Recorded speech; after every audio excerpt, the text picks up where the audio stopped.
Selamat pagi, teman-teman. Kita akan memulai kuliah online kita pada pagi hari ini. Saya harapkan teman-teman dapat menyiapkan alat tulisnya dan mencatat apa saja yang penting, sehingga paling tidak ada yang bisa diingat atau mengerti lebih mendalam lagi karena ditulis. Kita akan mulai untuk pertemuan yang kedua setelah UTS. Saya akan bukakan bagi kita di sini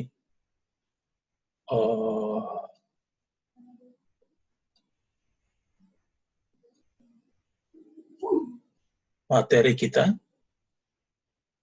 Itu dari pertemuan ini.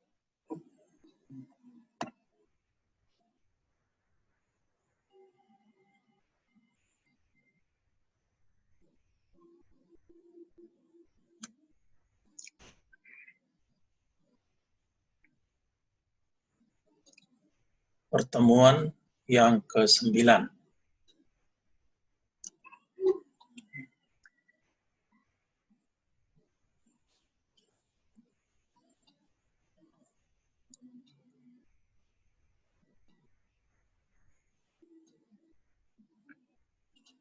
Dengan topik kolaborasi dari rantai pasok. Kolaborasi berarti kan adanya kerjasama. Apa sih yang dimaksud dengan kolaborasi? Kolaborasi rantai pasok adalah didefinisikan sebagai hubungan jangka panjang di mana para pelaku secara umum melakukan hubungan kerja, berbagi informasi, dan bersama-sama melakukan perencanaan, bahkan memodifikasi praktek bisnis untuk meningkatkan kerja bersama. Jadi kolaborasi itu tidak sendirian, bukan single, tapi dia bekerja sama dengan pihak yang lain. Memang ada beberapa perusahaan besar melakukan suatu pekerjaan dari hulu sampai hilir secara sendirian. Itu yang disebut sebagai konglomerasi. Dia mengerjakan semuanya dari awal sampai pada akhir. Tapi sebenarnya ini sangat berbahaya bagi satu perusahaan. Karena ketika satu departemen itu mengalami kerugian atau mengalami hambatan, maka seluruh departemen, seluruh field atau bagian dari perusahaan itu menjadi terganggu. Jadi sebenarnya lebih bagus kita membangun satu kerjasama, kolaborasi dengan perusahaan-perusahaan yang lain. Dan memang kelihatannya untuk saat ini, hampir semua perusahaan melakukan kerjasama dengan perusahaan-perusahaan yang lain. Membangun hubungan jangka panjang. Jadi kita bangun hubungan dengan vendor, kita bangun hubungan dengan supplier, kita bangun hubungan dengan perantara, kita bangun juga hubungan dengan customer. Ini menjadi kekuatan karena kita memiliki link atau jaringan yang luas, dan sebagai perusahaan logistik secara umum harus mempunyai jaringan.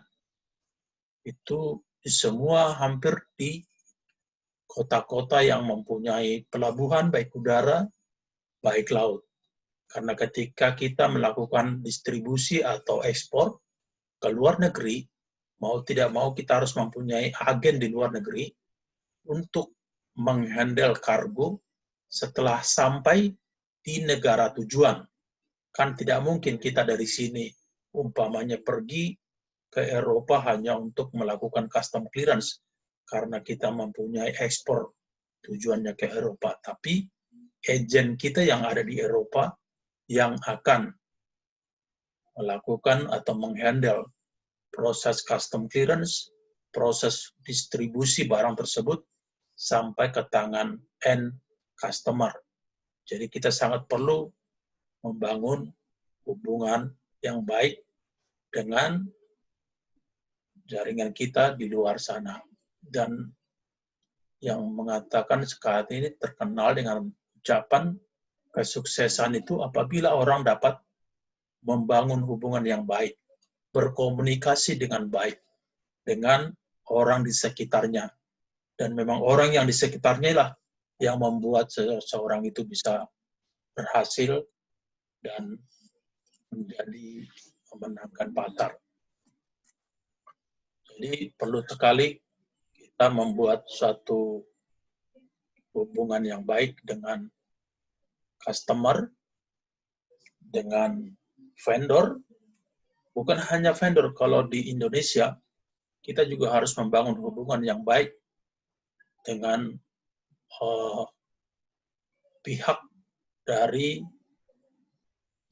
bea cukai atau kepabeanan.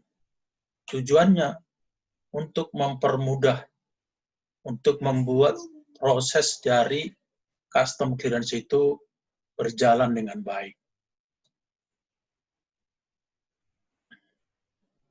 Kemudian dengan siapa aja kita harus melakukan kerjasama.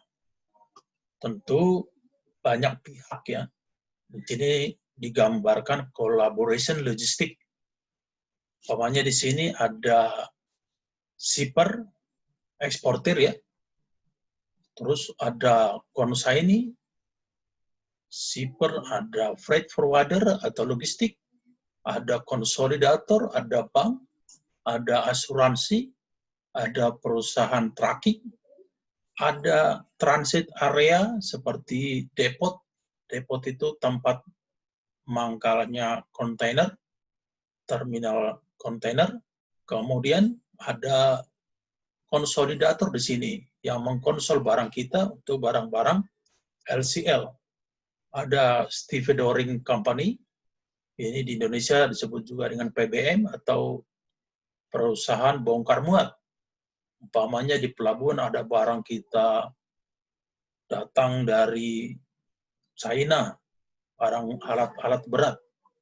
Tentu untuk menurunkannya dari kapal dan diturunkan sampai ke darat atau setelah sampai di tepi pelabuhan untuk mengirimkan barang itu ke gudang atau ke lokasi yang ditentukan, kita membutuhkan jasa PBM ini nih, sebut stevedoring ini.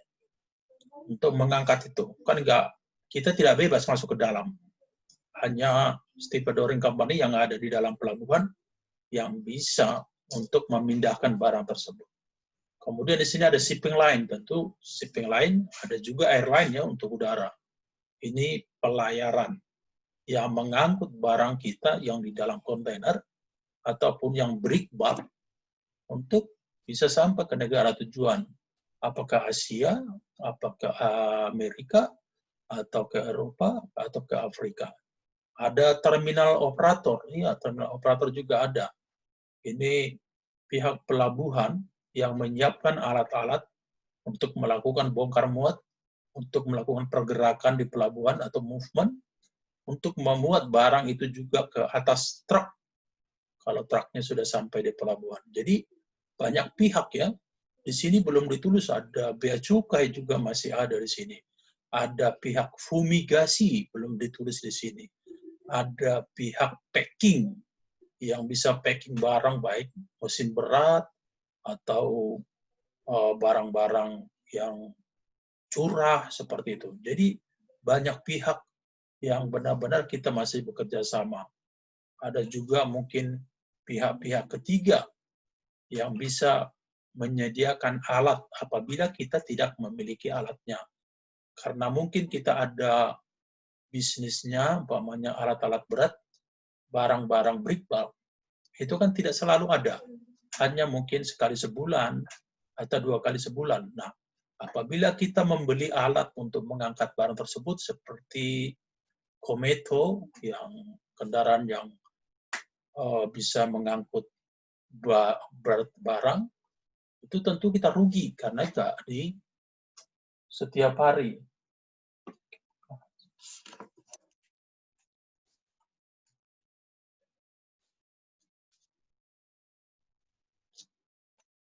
Jadi ini kita membutuhkan kerjasama dengan pihak lain untuk bisa lebih mempermudah kita punya pekerjaan. Dan di sini juga bisa, kita kan tidak mungkin satu orang itu menjadi ahli di segala bidang. Ahli di tracking, ahli di logistik, enggak. Biasanya itu ada keahlian, ada kelebihan dari satu-satu perusahaan.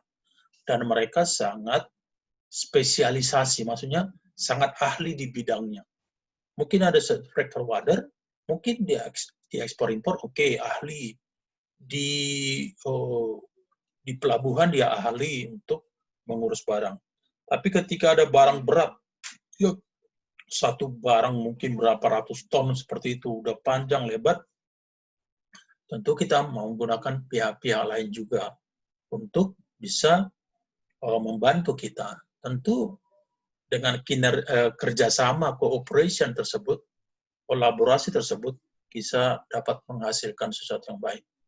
Sebagai contoh aja, apabila ada konser musik gitu ya, konser musik, kalau hanya trompet, kurang menarik. Kalau hanya gitar, kurang menarik. Kalau hanya saksofon, kurang menarik. Tapi ketika mereka berkolaborasi semuanya, semua melakukan keahlian mereka, tapi digabung menjadi satu kolaborasi, maka terciptalah sesuatu yang indah, suatu musik yang menarik. Jadi sangat menarik untuk kolaborasi ini. Ada juga yang dikatakan umpamanya bahwa satu kuda umpamanya bisa mengangkat beban umpamanya taruhlah 200 kilo beban satu kuda. Kuda yang kedua bisa 200 kilo. Jadi dua kuda ini kemampuannya maksimum 200 kilo. Kalau mereka mengangkat satu barang sendiri-sendiri. Tapi ketika mereka digabung, digandengkan, ternyata mereka bisa mengangkat mungkin jadi 500 kilo. Jadi ada peningkatan 100 kilo. Kalau dibandingkan tadi hanya 400 kilo untuk dua kuda, tapi ketika dicombine, digabung, bisa mengangkat 500 kilo. Jadi benar apa pepatah zaman dulu yang dia katakan, bila kita ada kerjasama itu menjadi sesuatu kekuatan yang dikatakan dengan istilah bersinergi satu sama lain. Nah, kolaborasi dan sinergi para pelaku usaha penyedia jasa logistik menjadi kunci untuk menyediakan layanan jasa logistik yang terintegrasi, berbiaya murah atau rendah, dan mampu berkompetisi secara global. Dalam era persaingan yang makin ketat, penyedia jasa logistik, baik swasta maupun badan usaha milik negara, tidak bisa bekerja sendiri-sendiri. Ya, kita harus bekerja bersama-sama. Kan tidak mungkin saya bisa mengekspor umpamanya ke Toronto, Kanada, kalau hanya saya sendirian. Saya membutuhkan kapal, saya membutuhkan kontainer, saya membutuhkan tracking. Sampai di negara tujuan mungkin nanti waktu turun di Vancouver, menyeberang ke Toronto, mungkin membutuhkan kereta api. Jadi banyak pihak-pihak lain yang ikut bersama-sama melakukan pekerjaan secara bersama-sama dan menghasilkan sesuatu yang baik. Dalam hal ini, karena kita tidak melakukan sendiri, harga juga jadi bisa bersaing. Dikatakan di sini murah atau kita bilang harganya itu kompetitif. Nah, prinsip kolaborasi di sini adalah sebuah proses bisnis yang berjalan dan ada pelaku-pelakunya di setiap titik. Masing-masing titik itu selanjutnya rata-rata memiliki barang sendiri-sendiri termasuk sistem IT, information technology atau teknologi informasinya. Ya, seperti tadi yang kita lihat di gambar ini.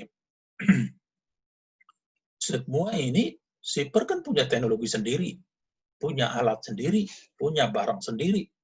Di sini trucking company ya mereka punya truk, mereka punya supir, mereka juga punya garasi. Freight forwarding mungkin punya gudang, dia punya kontrak dengan pelayaran, dia punya kontrak dengan konsaini di sini untuk melakukan suatu ekspor atau impor. Jadi ini perlunya dibangun satu kerjasama. Freight forwarder juga punya kerjasama dengan shipping line, dengan stevedoring, dengan ini ya cukai ya, government agencies, dan juga terminal operator.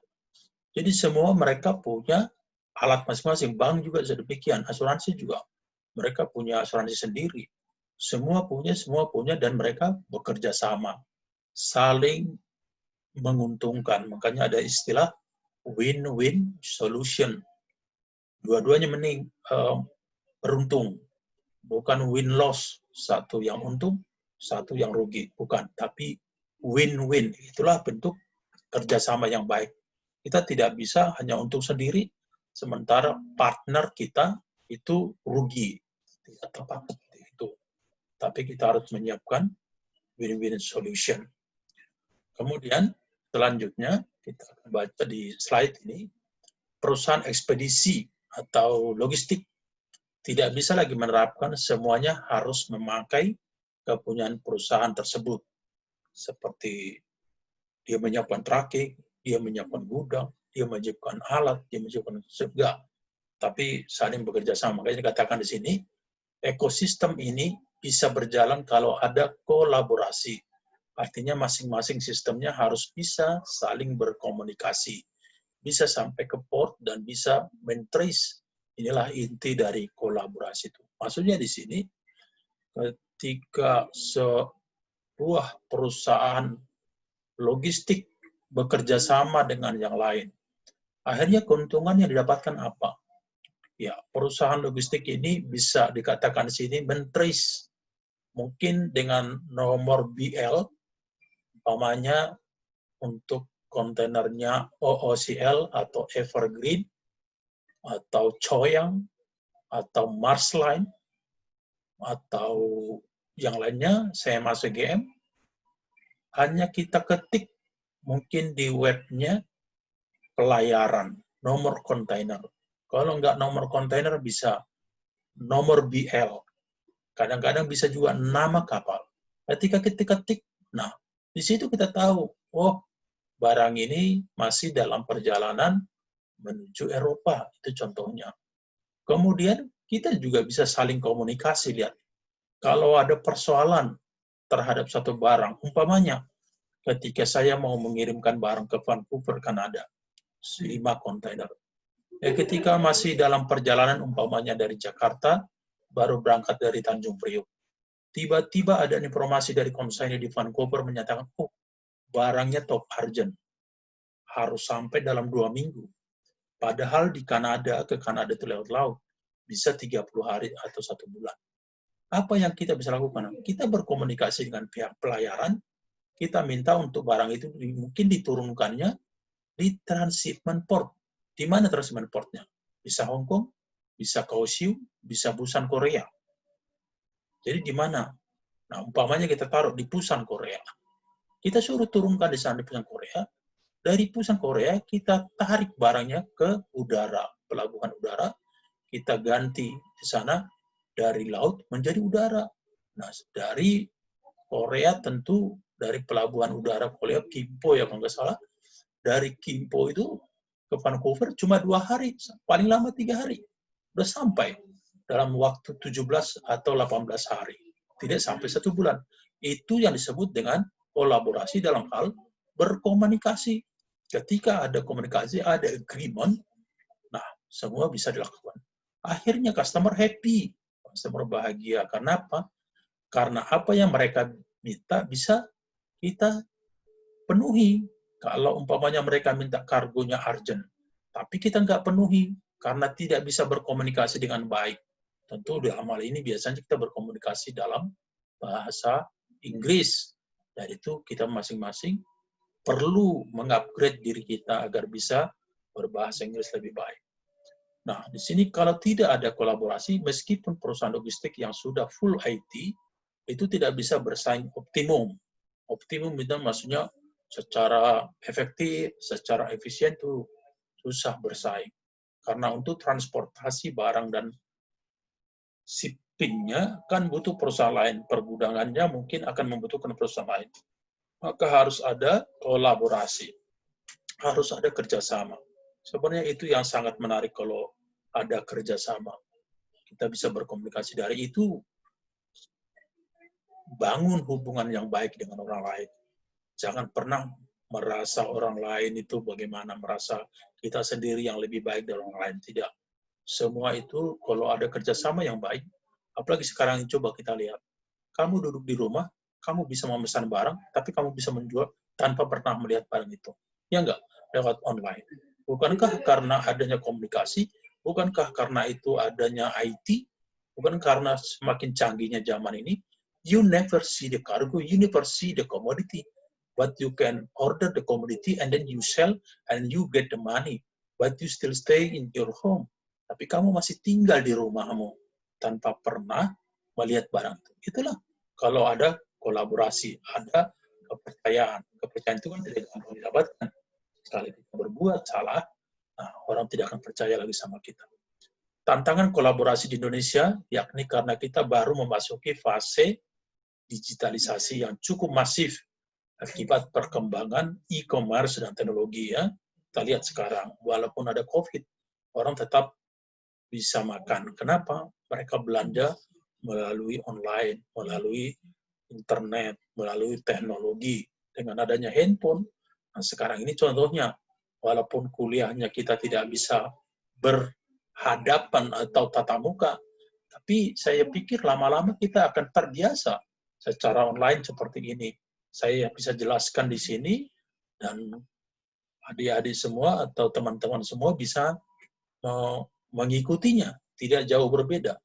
Nah, para pelaku logistik cenderung wait and see, dan regulasinya atau tidak, ini maksudnya di Indonesia, karena kecanggihan atau teknologi, termasuk yang disebut di sini, e-commerce dan lain-lainnya, nah, para pengusaha kadang-kadang agak ragu-ragu melangkah. Ya, memang pengusaha seperti itu, tidak pernah bertindak secara sembrono atau tanpa melihat banyak pertimbangan-pertimbangan. Jangan sampai dilakukan, sampai dia investasi sudah miliaran, ternyata regulasinya menyatakan yang berbeda. Tentu itu merugikan. Sehingga mereka agak khawatir. Jadi tantangannya kita harus mengupdate kepada regulator untuk bersama-sama melakukan kolaborasi. Regulator berarti yang pembuat regulation. Regulation berarti undang-undang atau peraturan. Ini maksudnya di sini pemerintah. Kadang-kadang pemerintah tidak begitu mengerti bagaimana dunia logistik. Saya pernah sekali ikut ke Bea Cukai, dan kita mengadakan satu seminar. Ketika kita menulis House Bill of Lading, kan house, rumah.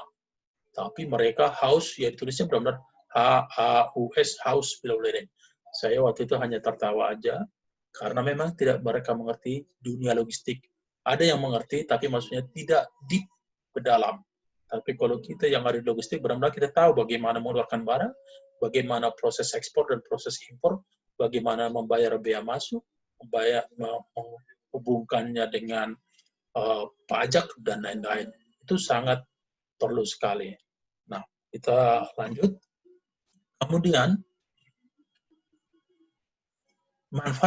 manfaat kegunaannya, kolaborasi. Satu, perusahaan dapat fokus pada industri utama garapannya.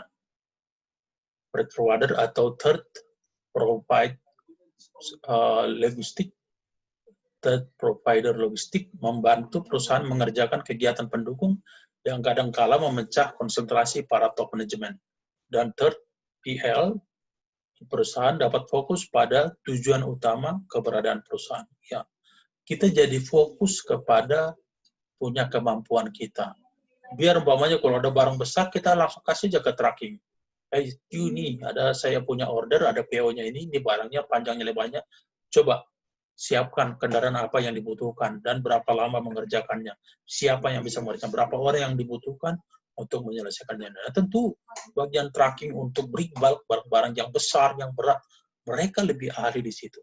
Biarlah kita fokus dalam dunia industri freight forwarder, ekspor impor, umpamanya jasa-jasa yang lain. Tapi untuk hal-hal tertentu, kita bisa serahkan kepada tracking. Memang keuntungan tidak segede kalau kita mengerjakan sendiri. Tapi kalau kita kerjakan sendiri kan kita membutuhkan investasi yang besar. Membeli satu truk aja, satu trailer untuk mengangkut kontainer, itu ada harganya sampai 1 miliar. Padahal keuntungannya paling 800.000 ketika mengerjakan sesuatu per hari. Itu dipotong ini, itu paling sisa 300.000. Nah, seperti itu ya. Jadi banyak hal yang perlu dibuat agar kita fokus kepada keahlian kita. Yang kedua, transfer risiko. Ya, 3PL, third provider logistik, dikelola dengan sumber daya yang terampil di bidangnya.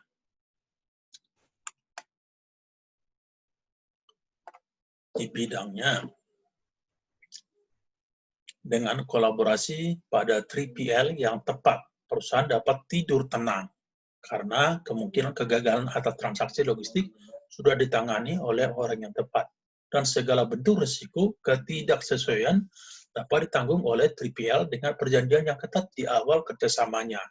Jadi, kalau kita ada kontrak dengan tracking, umpamanya tiba-tiba kontainer itu terbalik di jalan. Yang salah kan bagian tracking tersebut. Jadi yang membayar ya tentu dia yang bertanggung jawab kalau tidak diasuransikan. Itu maksudnya mengalihkan risiko ke pihak yang lain.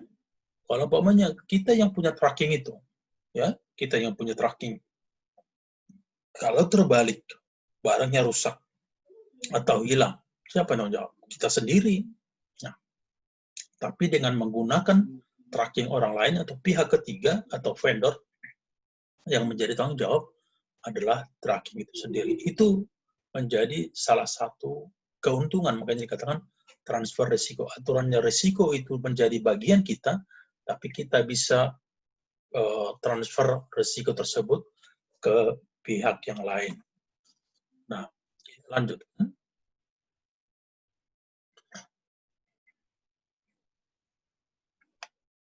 Mengurangi biaya. Mengurangi biaya investasi untuk pembangunan gudang, pembelian moda transport, perancangan sistem informasi maupun investasi, penyediaan dan pengembangan sumber daya manusia dalam bidang logistik. Maksudnya di sini, kan kalau kita punya truk, berarti kita yang beli truk, berarti investasinya tinggi. Tadi saya katakan satu truk bisa 1 miliar. Ya, kalau kita mempunyai gudang sendiri, tentu kita harus beli tanah, membangun gudang. Gudang itu kan besar, bisa 15.000 meter, bisa 20.000 meter, dan itu membutuhkan alat-alat. Nah, berarti kalau kita berinvestasi untuk truk, berinvestasi untuk gudang, membeli moda transportasi, terus alat-alatnya, perancangan sistem informasi, investasi penyediaan dan pengembangan sumber daya manusia dalam bidang logistik itu sangat mahal sekali. Dan biasanya kalau perusahaan sudah terlalu besar, itu susah bergerak. Dia kurang fleksibel. Ya. Orang juga kalau besar, gemuk, itu kurang fleksibel. Bergerak aja susah. Gitu. Kalau ada orang yang terlalu besar, tinggi, itu agak susah bergerak. Dari itu kita butuh yang ini di dalam istilahnya waktu saya di perusahaan Swiss ini disebut dengan light capital, modal yang ringan. Jadi teman-teman bisa perhatikan di Indonesia apabila ada investor dari luar seperti Eropa dan Amerika, pokoknya benua Eropa dan Amerika, biasanya mereka nggak mau terlalu banyak berinvestasi. Mereka selalu membangun kerjasama dengan perusahaan lain. Contohnya seperti apa? DHL, tahu ya DHL logistik ya? DHL, ada Yusen Jepang bukan. Tapi yang Eropa, DHL, terus Kuehne+Nagel, Panalpina, DSV, SDV, UPS. Nah, itu mereka benar-benar kerjasamanya dengan perusahaan lain. Mereka punya kantor bukan dibeli, kantor itu disewa. Mereka punya gudang, disewa. Mereka punya tracking, disewa. Semua disewa. Tapi mereka ahli dibilang pada tujuannya apa? Ya tadi light, ringan ya, light investment atau light capital, modalnya ringan. Kalau ada kerusuhan, mereka nggak pikir tinggal kabur ke Eropa. Kalau ada kerusuhan di Indonesia, kalau ada penjarahan. Tapi kalau perusahaan Asia seperti Jepang, Korea, Taiwan, Hong Kong, Singapura, Malaysia itu mereka umumnya masih mau untuk membeli investasi dalam jumlah yang besar. Nah, ya, jadi sebenarnya mengurangi biaya investasi apabila kita membentuk satu kerjasama dengan perusahaan lain. Contoh gampang aja, masa kita kalau pengen makan di restoran Padang kita harus membeli pamannya meja, membeli bangunan untuk restoran, membuat alat-alat masak dan lain-lain. Bukan, kita cukup pergi ke restoran beli, udah ada. Kalau kita buat itu semua kan kita nggak makan itu setiap hari. Nah itu maksudnya. Jadi biarlah, dan ini keuntungan sebenarnya sangat besar. Kenapa? Apabila kita banyak bekerja sama dengan orang lain, berarti banyak orang yang bisa menghasilkan uang. They do their business, their own business. Kalau hanya kita, itu semua membesar dari hulu sampai ke hilir. Berarti semua uang itu hanya kita sendiri. Menurut saya itu adalah sesuatu yang egois. Itu tidak baik. Tapi biarlah umpamanya, oh ada vendor yang punya tracking, kita pakai dia. Berarti yang punya tracking makan. Dia punya duit. Terus ada punya gudang, kita sewa. Nah yang punya gudang juga makan. Karyawannya bisa gajian gitu. Ada umpamanya bagian custom clearance, PPJK. Wow, kita menggunakan tenaga dia juga jadi mendapatkan makan. Jadi banyak orang jadi makan. Jadi itu sebenarnya keuntungan dari kolaborasi atau keuntungan daripada kerjasama. Hampir sama dengan kooperasi. Tapi entah kenapa kooperasi Indonesia tidak begitu berkembang. Ya. Keempat, meningkatkan fleksibilitas meraih pasar yang lebih luas dengan keberadaan channel distribusi third PL yang tersebar di seluruh wilayah. Perusahaan akan lebih leluasa mengembangkan sayapnya untuk merambah pasar-pasar baru. Iya, sama aja kalau udah jadi artis, kan biasanya gitu ya, pemain sinetron, wah dia pengen nyanyi juga, udah pengen menyanyi, dia juga pengen olahraga juga, dia pengen bisnis juga, nggak mungkin bisa itu semua diraup. Nggak mungkin. Biarlah kita menjadi ahli. Memang saya tidak sarankan hanya satu keahlian, tapi paling tidak ada 2 atau 3 keahlian. Tujuannya apa? Apabila keahlian yang satu tidak lagi digunakan, bisa menggunakan keahlian yang lain. Baik, kita lanjut. Untuk selanjutnya, kita yang kelima, mewujudkan economic of scale. Dengan menggunakan third PL, perusahaan memiliki peluang untuk dapat menghasilkan output lebih banyak dari biasanya tanpa terkendala batasan kapasitas kemampuan logistik yang ada di perusahaan. 3PL menyediakan kepastian kapasitas yang mencukupi untuk kebutuhan perusahaan kapan saja. Ini contoh kecilnya begini. Kami dulu itu punya truk 104 trailer untuk kontainer.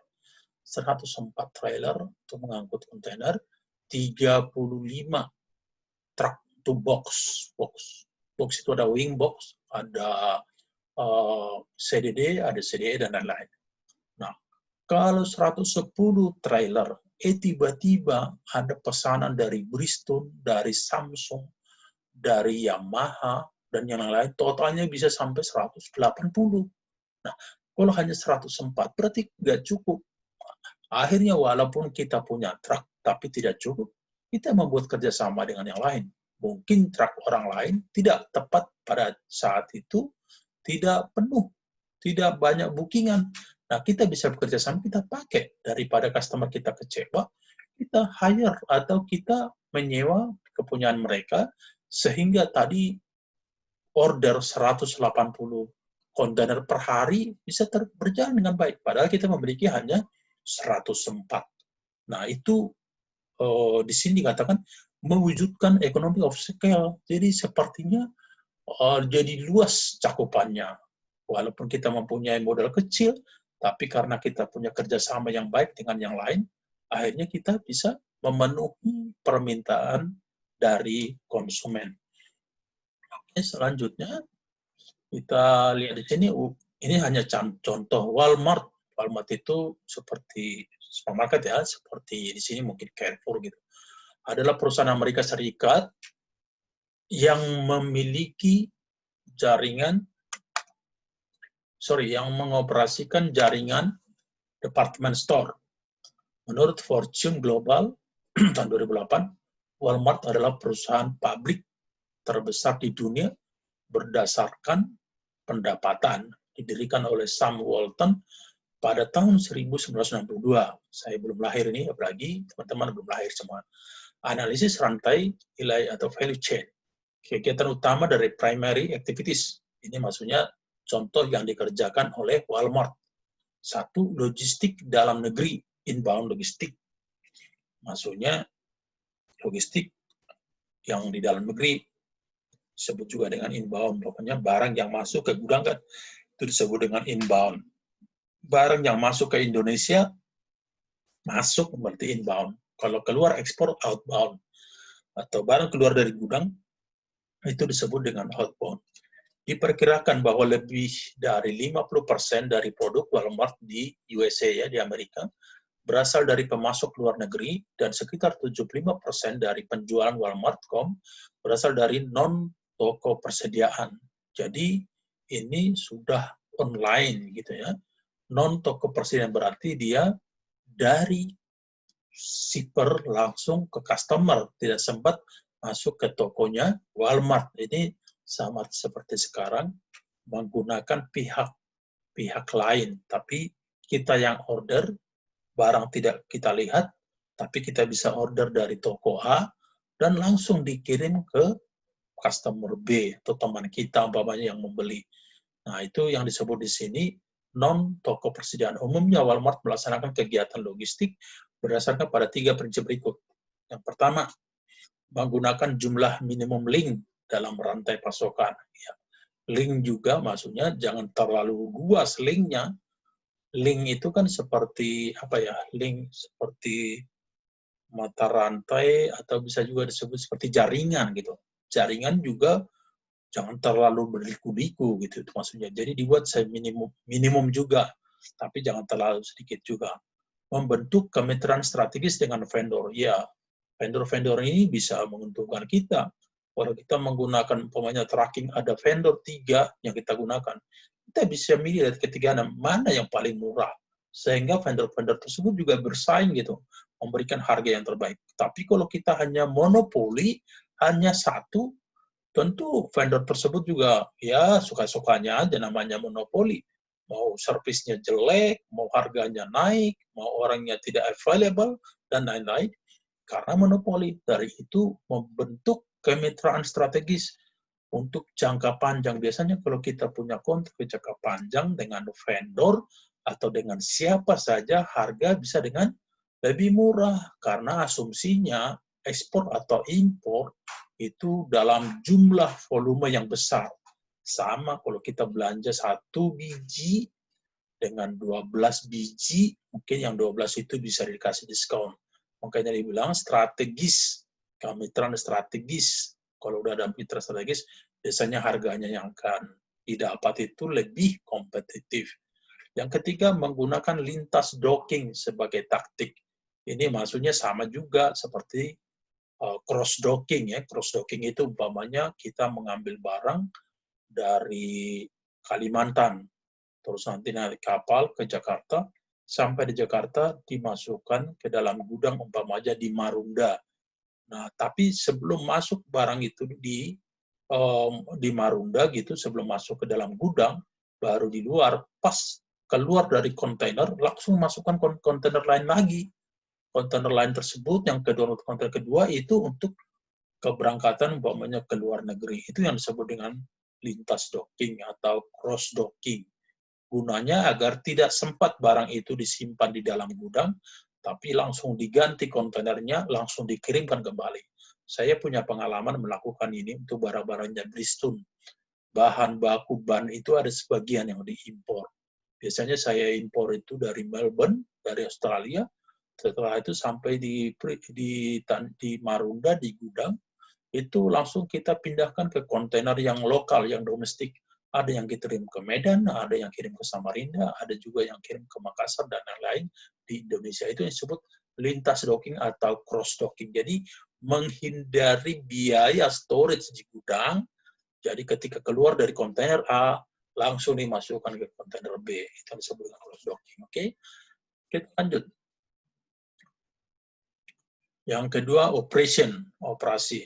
Walmart menjalankan operasi di skala global dengan lebih dari 11.000 toko di 27 negara. Benar-benar ini perusahaan sudah mengglobal, walaupun saya belum melihat perusahaan ini ada di Indonesia. Melayani hampir 260 juta pelanggan setiap minggu. Bayangkan aja, penduduk Indonesia itu 265 juta. Berarti setiap minggu semua penduduk Indonesia contohnya dilayani sama Walmart. Secara umum, berbagai operasi bisnis Walmart meliputi supercenter, supermarket, hypermarket, klub gudang, termasuk Sun Club, cash and carry, perbaikan rumah, elektronik khusus, restoran, toko pakaian, toko baju. Jadi sebenarnya mereka ini sudah sangat besar. Tadi ingat bahwa lahirnya juga perusahaan ini sudah sangat lama. Sebenarnya menurut saya ini sangat luar biasa. Kenapa? Biasanya perusahaan-perusahaan besar itu tidak bisa bertahan selama ini. Tapi ini kayaknya udah lebih dari 50, bahkan sudah hampir 60 tahun, tapi tetap maju. Kita nggak tahu rahasianya di situ. Kalau saya tahu rahasianya, tentu saya yang lebih maju dari dia. Operasi Walmart dibagi menjadi berikut. Ada 3 segmen. Walmart US, seperti yang di Amerika, segmen beroperasi terbesar, terdiri dari 3 format toko utama. Walmart Internasional, segmen ini terdiri dari Walmart Retail, Grosir, dan operasi bisnis lainnya, ada di 26 negara di luar Amerika.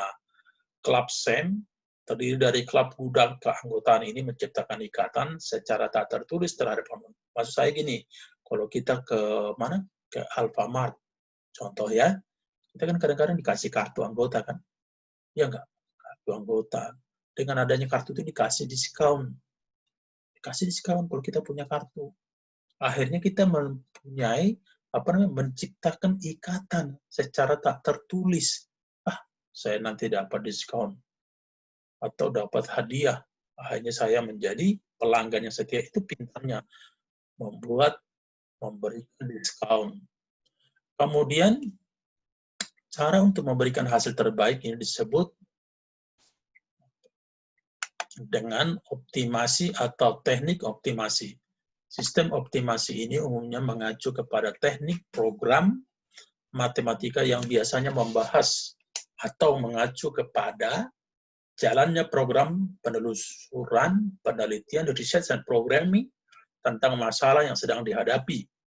Pengertian optimasi. Optimasi itu kan optimum, ya. Optimum itu berbicara mengenai secara waktu cepat, terus secara harga juga cukup kompetitif. Menurut Anthony, tahun 2041, mengatakan bahwa teknik optimasi merupakan suatu cara yang dilakukan untuk memberikan hasil yang terbaik yang diinginkan. Ya, tadi hasil yang terbaik, baik secara harga, kompetitif, baik secara waktu, cepat, speednya cepat.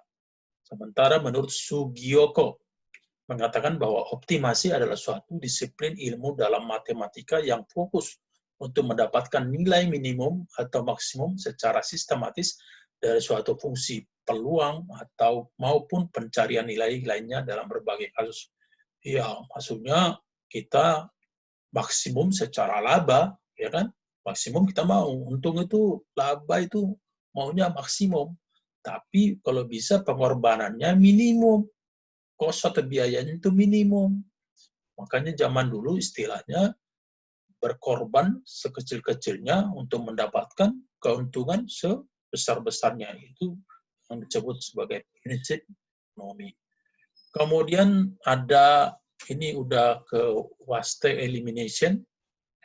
Nanti kita mengerti apa sih kesia-siaan sebenarnya. Kesia-siaan kehampaan atau bisa disebut seperti ya, hal yang tidak perlu, tapi dilakukan tanpa sadar gitu kan? Ya enggak. 7 waste dalam Lean. Fokus utama dari Lean adalah menghilangkan waste ya. 7 waste, sorry. 7 waste dalam proses. Waste itu kan sampah, garbage, sisa-sisa gitu loh. Maka dalam konsepnya terdapat 7 macam waste. Aktivitas tanpa nilai tambah dari kacamata pelanggan yang umumnya terjadi yang harus dihilangkan. Ya, kan kadang-kadang kita kurang efektif gitu. Hal-hal yang simpel aja di meja belajarmu. Mungkin di meja belajarmu itu ada yang tidak perlu sebenarnya di situ. Ada meja belajar, tapi kamu taruh di situ umpamanya ya alat-alat kosmetikmu tidak pada tempatnya. Akhirnya ketika kamu mau belajar tidak fokus, jadi itu ada di situ yang disebut waste ini. Seperti itu. Dalam logistik juga ada.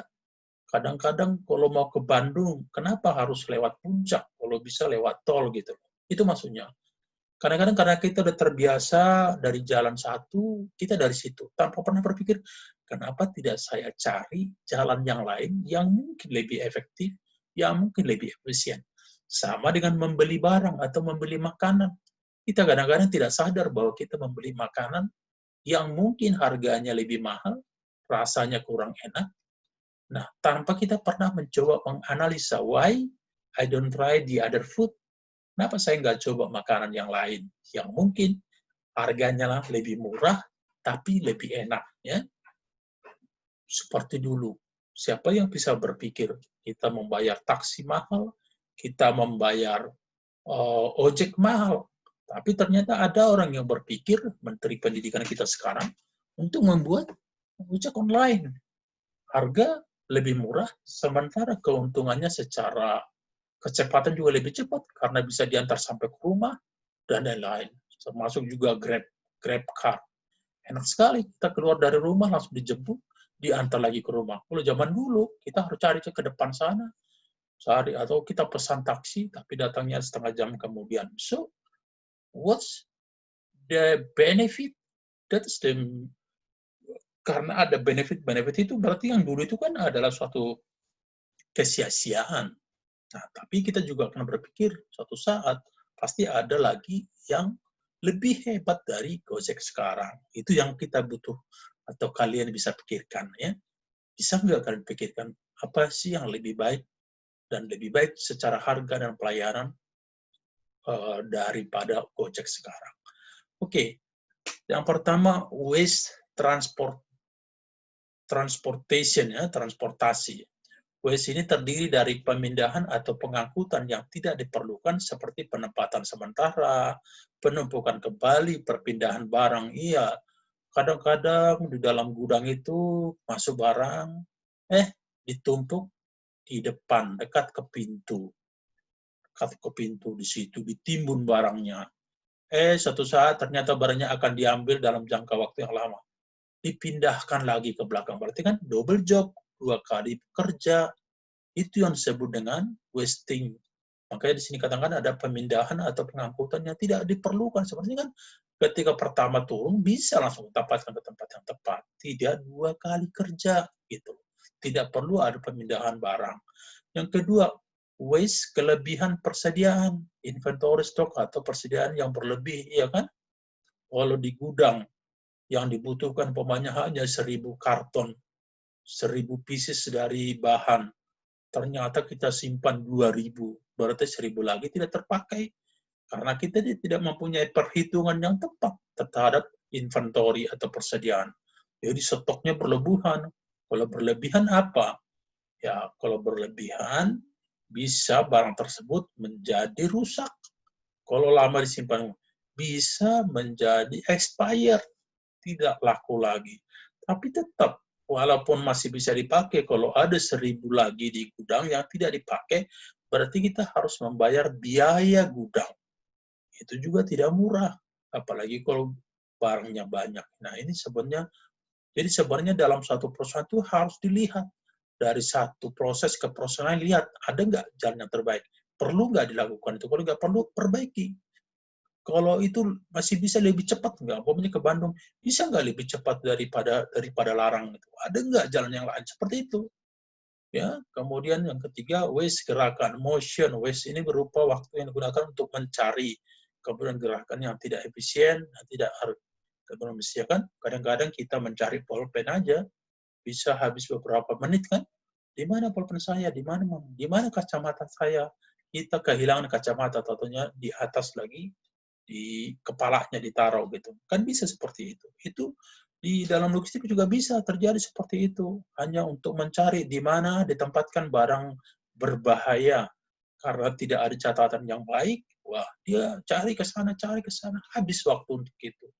Padahal kalau umpamanya dari administrasinya cepat, tersistem dengan baik di komputer, tinggal cek PO-nya nomor berapa, PO nomor 521, 321, nah, tinggal dilihat. Oh, ini ada di blok A, di nomor 15, ada totalnya 10 package, beratnya 500 kilo, volumenya 3 kubik, shippernya ini, konsairnya ini, terus lengkap. Nah, itu yang bagus. Jadi tidak ada yang waste, yang tersia-sia. Kemudian kita lanjutkan, ada yang menunggu, ya, menunggu pacar lah, menunggu teman lah, menunggu dilamar lah, menunggu pekerjaan menunggu kadang-kadang sangat tidak enak ya. Pekerjaan menunggu itu sangat membosankan. Waiting waste ini termasuk antara lain aktivitas menunggu mesin otomatis, menunggu barang datang dan sebagainya. Ya, ketika kita mau membutuhkan raw material, ternyata tidak datang-datang, kita tunggu barangnya tidak datang-datang, kemudian mesin tidak dipakai, karyawan jadi menganggur, that is waste, itu sesuatu yang sia-sia. Dari itu perlu semua di-manage dengan baik, bahwa barang itu tiba tanggal sekian, jam sekian, sehingga disiapkan orang yang membongkar, disiapkan mesin, disiapkan orang yang mengerjakan. Jadi tepat datang pada waktunya, jangan sampai menunggu. Kelima, waste kelebihan produk, overproduction. Ya, kalau tidak laku, akhirnya produksinya terlalu banyak, menumpuk, menghasilkan produk melebihi permintaan ataupun lebih awal dari jadwal. Ya, kalau produksinya terlalu banyak atau terlalu cepat diproduksi juga menjadi numpuk di gudang, itu juga tidak baik. Tadi saya jelaskan, kalau barang di gudang itu menumpuk, apa yang menjadi kerugiannya. Yang keenam, waste proses berlebih, over processing, penambahan proses yang tidak diperlukan bagi barang produk hanya akan menambah biaya produksi ya. Sama ya, kalau ada orang yang berjualan gitu ya, kadang-kadang kelihatannya ada sesuatu yang berlebih, umpamanya lagi menggoreng makanan dia sambil goyang-goyang gitu kan. Sepertinya tidak perlu gitu. Tapi di satu sisi mungkin karena dilihat yang aneh seperti itu, orang malah datang untuk membeli makanan. Jadi segala sesuatu yang berlebih itu sebenarnya kurang bagus ya. Badan juga kalau berat badan berlebih juga tidak bagus, harus tepat porsinya. Jadi di sini juga ketika ada processing atau penambahan proses yang tidak diperlukan bagi barang produk, ya hanya menambah biaya produksi. Yang ketujuh, waste defect. Rework, kerja ulang, tidak ada nilai tambahnya, pelanggan tidak membayar. Ya, umpamanya ketika kita mengirimkan dokumen, ternyata dokumen itu nggak lengkap. Ada packing list, ada commercial invoice, ada BL, tapi tidak dikirim faktur pajak. Nah, kan akhirnya dokumen tersebut dikembalikan lagi ke perusahaan dan dikerjakan lagi, ditambahkan lagi faktur pajaknya, dikirim lagi lewat pos. Kan itu namanya rework, mengerjakan kedua kali karena tidak mengerjakan dari awal selalu baik. Makanya kita selalu berprinsip no room for mistake. Tidak ada ruangan untuk kesalahan. Make it correct from the beginning. Buat itu benar, bukan hanya dari awal, tapi dalam proses sampai pada akhirnya juga harus benar. Oke, kita lanjut. Semua jenis waste ini sering terjadi tanpa disadari tanpa disadari karena telah dianggap sebagai sesuatu yang wajar atau kebiasaan dan umum. Padahal sesungguhnya sangat merugikan, khususnya sering menyebabkan pertambahan biaya operasional atau kos yang seharusnya bisa dihindari. Iya, biasanya kan orang kalau udah biasa, udahlah gitu. Udah biasa di rumah gitu, ada pipa yang bocor kecil, ada biasa. Paling nggak tahu kebocoran itu, kalau seharian itu sebenarnya udah berapa liter kalau sehari. Kalau sebulan, kalau setahun, kalau 10 tahun, jangan sudah bisa dari kos tersebut bisa membangun satu rumah. Jadi maksud saya di sini kita harus, walaupun itu sudah sering terjadi, tapi buat evaluasi, is it correct or not? Is this the correct way or we have another way? Apakah itu suatu cara yang sudah benar atau ada cara yang lain gitu. Karena itu penerapan Lean sangat membantu organisasi memotong biaya yang tidak perlu sekaligus meningkatkan revenue. Ya, potong biaya. Coba perhatikan di rumahmu, TV hidup ada yang nonton nggak? Ya, TV. AC hidup di kamar, ada yang tidur nggak di kamar? Jadi usahakan gitu. TV kalau nggak ada yang nonton matikan. AC kalau nggak ada di kamar tidak dipakai, dimatikan. Ketika keluar dari kamar, lampu, tahu kan lampu kan? Kalau keluar matikan saja, nanti datang hidupkan lagi.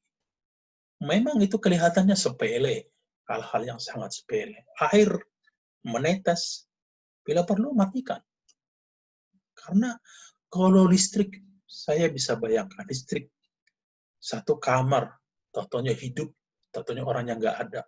Kamar yang lain, oke, sehari mungkin tidak seberapa. Tapi kalau sebulan, seperti itu. Kalau setahun, 10 tahun, 20 tahun sampai kamu sudah menikah nanti, kita nggak sadar bahwa ada cost yang kita keluarkan. Karena ini tadi ada waste, ada kesia-siaan, ada yang tidak perlu tapi dikerjakan. Oke, so, sampai di sini pertemuan kita.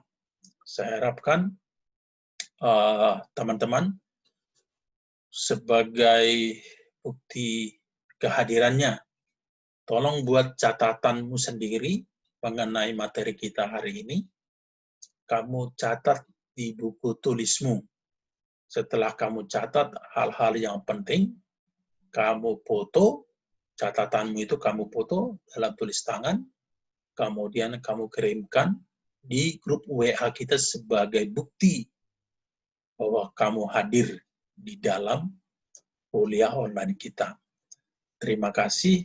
Sampai di sini pertemuan kita. Saya harapkan semua teman-teman tetap semangat, tetap giat, tetap rajin. Jangan menjadi kalah oleh kondisi, tapi kalahkanlah kondisi. Karena kita memang hidup di bumi ini untuk menjadi seorang pemenang. Terima kasih. Selamat pagi.